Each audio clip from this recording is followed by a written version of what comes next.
Our next fellow will be Henry Beard. Henry holds the Truslow Family Fellowship, which is specifically designated for an Old Salem or Mesda employee to take part in the Institute. Henry is one of our tradesmen educators, not his official title, but I think it fits, who works primarily in our gunsmith shop. He is also an MFA candidate focusing on stage properties at the University of North Carolina School of the Arts. Henry's talk today, Saline to Georgia, the Salzburger experience in a salt-glazed ceramic. Ladies and gentlemen, Henry Beard.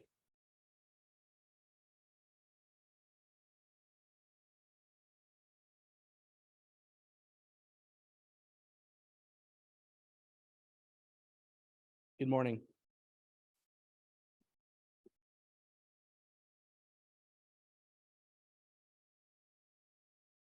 On August 5th, 1731, approximately 300 Lutheran men assembled in the small market town of Schwarzach, Germany. It was a clandestine gathering of Protestants during a time of faith-based persecution against them. A salt cellar was in the center of a round table where the elders sat. Conversations continue late into the night as each person tells the story of their hardships in the communities of late. They have gathered together in this place, become a union of one body against this relentless mistreatment. Unnamed in the record, one man calls for a covenant of loyalty to their evangelical faith. Each member then stepped forward and dipped their oath fingers into the salt, touched the salt to their mouths, then swore with the right hand raised toward heaven that they would adhere to the evangelical faith even to the point of death. As the meeting progressed, the taste of saltiness was washed down with a swig from a tankard as late night heavy talks turned into lighthearted conversation. The story you just heard was about the salt oath of the Salzburgers and a moment when they agreed to keep their faith despite their oppression. Less than 2 months later, everyone present at that meeting would have been expelled from their home, taking only what they could carry with them. I'm here today to present the story of this mug, one of those few precious possessions carried with the exiled Salzburgers who came to seek religious freedom in Georgia. In our conversation, I will cover the origin and methods of making this ceramic, who the Salzburgers were, the historical context and timeline of their emigration, and what this object means in their grand narrative. This will explore the Ziegler family's story and will show what transnationalism looks like in terms of persecution and perseverance. For the last month, I have worked closely with this salt-glazed mug from Ebenezer, Georgia, to reveal its intimate history. The piece was acquired in 1987 for the Mesda collection when Frank Horton purchased it from Joseph Oliver Milton Jr., who inherited it from his mother's side of the Ziegler family. We can trace his heritage back 7 generations to the early settlement of the Salzburgers in Georgia. Modest yet stout, about 6 inches tall and only 2.5 inches across at the brim, we know this as stoneware from the Westerwald region of Germany, with a traditionally gray base decorated with texture and color. 2 bands of diamonds in alternating cobalt blue and manganese purple capture a frieze of 11 elaborate European-esque figures wrapping around the belly of the stein. From the object file, this ceramic is believed to have some involvement with the 30 Years' War. Made sometime in the early 18th century, this particular style of the piece is one with few extant matches. I have only found a few examples matching the relation through the diamond banding, but none share the same stamping. This mug of my study should also be considered a partial artifact, as we no longer have the metal lid that would have capped the stein. I wonder when we lost that lid, or if it took damage on fall on behalf of the ceramic. I would like to know what that metal was and if it was possibly melted down to make anything new that would have helped the family. The durability of this piece should be credited in part to the salt glaze of the stoneware. Salt glazing is a process. There we go. Salt glazing is a process of throwing in common salt into a kiln during the firing when heat is at its zenith. At this temperature, salt vaporizes instantly and bonds to the silica in the surface of the ceramic, forming a glassy sodium silicate surface. This is not a process safer than lead glazing by any means. Salt glazing produces large amounts of toxic hydrogen chloride gas, which would have heavily affected the air quality of any nearby communities. The earliest form of salt glazing comes about in the 1400s in Germany and is considered the only significant innovation to ceramic productions during the European Middle Ages. This style of mug was developed in the Westerwald region of Germany, where many towns had potters digging for the naturally gray clay and salt glazing various forms with decorated cobalt blue patterns. The artifact we are discussing today is similar to the Salzburgers who owned it in terms of provenance and endurance. The Salzburgers, like those of the Ziegler family, came from the region of Salzburg on the border of modern-day Austria and Germany. This place is named after the four major Salz, or salt, mines for which it was economically and industrially dependent for development. However, when we talk about the Salzburgers of Georgia, we reference a greater narrative of persecution and salvation. The Salzburgers related to this mug were a religious group of Lutherans who were expelled from their homelands as a result of the 30 Years' War. The 30 Years' War directly resulted from the religious crisis the Protestant Reformation initiated in Europe and involved many of the major continental countries. I mentioned previously the mug was stamped with 11 figures from all around Europe. Of the 11, we have identified only 9, as 2 have not been quite legible for us to determine from the label alone. From their make, each person captures a theatrically costumed, caricature-like vibe of the place they represent. This form is in the cultural style of Landsknecht, or continental soldiers, which is a common visual genre seen also in engravings and numismatics. The 1648 Peace of Westphalia was signed to end the war. Redesigned borders were drawn, and new regulations governed over a reconditioned landscape of Europe, one of which was the law of his realm, his religion, allowing governing bodies to expel those who did not share their faith from their land. The Catholic Prince of Salzburg now had the authority to physically remove anybody going against his faith. So, when a group of Lutherans in the Salzburg region were discovered masking as Catholics, the Archbishop of Salzburg set out to expel them. In 1727, Archbishop Leopold Anton Baron von Firmian was determined to expel these Lutherans using extortion, imprisonment, and prohibiting occupational work to weaken their resolve. In a ploy to gauge the number of dissidents against him, the Archbishop issued that all who did not wish to belong to the Roman Church testify their faith and submit their name. Following a 3-day deadline to submit a list of all of their names, the evangelical Lutherans submitted more than 20,000 names of practitioners. On October 31st, 1731, von Firmian issued the Edict of Expulsion, which demanded that the practicing Salzburg Protestants revoke their faith or emigrate. The Prussian King Friedrich Wilhelm eagerly accepted all Salzburgers who would come to him. At first, he took in over 12,000 exiles and provided housing to thousands more. This was to repopulate East Prussia, which had been ravaged by the plague. Sadly, a quarter of all refugees were recorded as having perished within the first 2 years. Did the Zieglers know any of them? What happened to the few precious possessions they brought with them? They all have unique stories and families and heirlooms that we could discuss like we are today with the Zieglers and this mug. Wanting to aid his people, Pastor Samuel Erlsberger, a Swabian-born Protestant and senior of the Evangelical Ministry of Augsburg, contacted his connections in London. The Society for the Promotion of Christian Knowledge convinced King George II to aid the Salzburgers by offering them refuge in the new colony of Georgia. In coordination for the trustees for establishing a colony in Georgia, the SPCK sent the first transport of Salzburgers in 1733. Along with the Protestants was Johann Martin Bolzius, who was selected to lead and serve as senior minister of this new colony. When the Salzburgers arrived, Bolzius was personally received by James Oglethorpe, founder of the Georgia colony. Oglethorpe had convinced the Salzburgers they could establish wherever they pleased, but on touchdown led them to a parcel of land 25 miles northwest of Savannah. Here, Oglethorpe wanted a settlement for military defense against the Spanish colony of Florida to the south and convinced the colonists to agree to settle. However, within the first few months, there were extensive crop failures.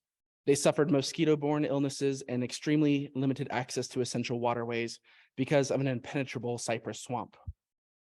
The many hardships felt at first, like religious testing to Bolzius and others, but slowly blame towards Oglethorpe developed as he insisted that the Salzburgers remain in Ebenezer despite their pleas to move.